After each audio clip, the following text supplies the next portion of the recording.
Hello and welcome. This is Cheryl. Thank you for joining me today. In this video, I'm going to use another die that I've had for a little while, but I haven't played with yet. So this is the Wood Slice die set from Sizzix, and it has two different images that you can create, and each one has 3 layers, plus it has the entire alphabet, so you can write whatever you want. I'm just going to write love you in mine, and I wanted to create a kind of Valentine's-ish type card. I'm using Distress Kraft Heavystock for my background, and I'm using this lumber 3D embossing folder. Now, before I put it through my machine, I like to mist lightly on both sides to make sure that those paper fibers are softened. And that way they're going to press right into that 3D folder really nicely. And then I'm going to set that aside to dry. Because it's damp, I don't want to put ink on it right away. But while I'm waiting for that to dry, I can start die cutting my pieces. So I have another piece of the Distress Heavystock here. I'm going to do the heart wood slice with this one because I want to create a kind of Valentine's-ish card. We don't really do Valentine's cards or Valentines in this family, in this house, but I do like the idea of kind of a woodsy, rustic Valentine's card created out of this. So I also got some darker cardstock that coordinates nicely with the Kraft Heavystock and cut one of the layers out of that, as well as the alphabets or the letters. So once again, I'm just doing love you. You could do initials, you could do whatever you want on here. And I like how the alphabet that's included kind of has like a carved wood look. It works perfectly with this. I thought these would look cute as kind of a wood branch on the side of a tree that was cut off and then etched into kind of look. So I have some distress inks here that I'm going to ink my cardstock with. On the background, I just went directly to the cardstock with that ink pad, just rubbing it lightly. You can rub as dark or as light as you want, and you could use a blending brush if you wanted, but I wanted to be able to have some high contrast there. For the die cut pieces, I'm using an ink blending brush, and I'm using Walnut stain, and then the one that has a little bit of red tone is aged mahogany. Because mahogany is a wood, I kind of figured it would go with this as well.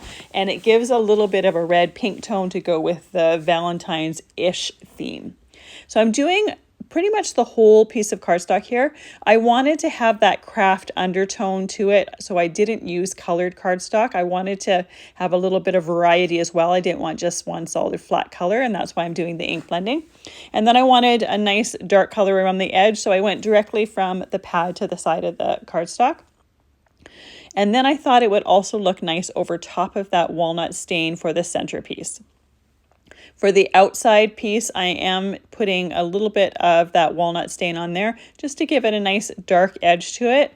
I like the look of ink blending around the cardstock a little bit better than just flat cardstock. It gives it a little bit more variety.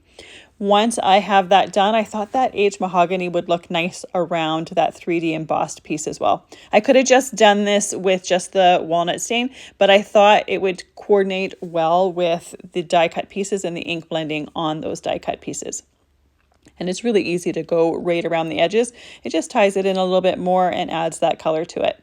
Now I wanted to have that color on my letters as well. So I tucked everything aside. I have a new waffle flower grip mat, and this is the first time I am using it. So I'm pulling it out of the package. And if you haven't heard of the grip mat before, it's like a big solid stamp, and it just grips your paper and your cardstock nicely so that you can ink blend on it. Now these die cuts are really, really tiny. It would be impossible to ink blend them on their own without ruining them or deforming them at the very least. And because they're so tiny, they don't stick super, super well on that grip mat. They are better than just trying to do it on a surface and trying to hold them, but they do move around a little bit, which is totally fine. The nice thing about that grip mat is once I was done, I just took a baby wipe and I just wiped that ink color off of there, so it's really nice and easy to clean. For gluing my card together, I'm just using some Barely Art glue. I have it in a nice fine tip bottle. And I want to make sure to put a decent amount of glue on that 3D embossed background. Because there's so much texture there, I want to make sure that that has a lot of chance to come in contact with the lower layer. While I'm waiting for those to dry, I have an acrylic block on top of there and just a glass jar with some beads for some heaviness to hold everything flat. And then I'm gluing my wood slice pieces together with that same Barely Art glue, making sure to have a decent amount of glue on there. This glue starts to grip quite quickly, so I don't have to wait too long with it. While I am waiting for those layers to dry as well, I'm putting each one of those letters on with that same glue.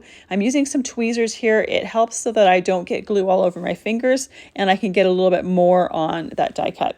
And this fine tip bottle makes it really easy to control exactly how much glue is on there. If any of it seeps out, it's clear, so you're not going to see it. And I like the fact that I can put as little or as much as I want for whatever die cut I am using. And you can see it goes quite quickly with these tweezers, and even moving that acrylic block, it makes it quite easy to do. Now at the beginning when I die cut those wood slices, I just die cut them plain, but you could also take your ink pad and ink your die ahead of time because those grooves in the center just create an embossed look in there. If you inked it, you would put some ink in there as well as die cutting at the same time. The only thing you want to be careful of is you don't want to be moving those dies around with the ink on them. You don't want to accidentally smudge it on there. But that's a great way to get some extra detail in there as well. Once this is done, I put that same glass jar with the beads on there to hold it down, and then my card is completely finished. This was a super quick one to put together, but I love the look of those wood slices. They look great inked and they have a lot of detail to them. And it's a very easy and quick and simple way to create a cute card. Thank you so much for joining me today. I really appreciate you being here. I hope you have a fantastic day.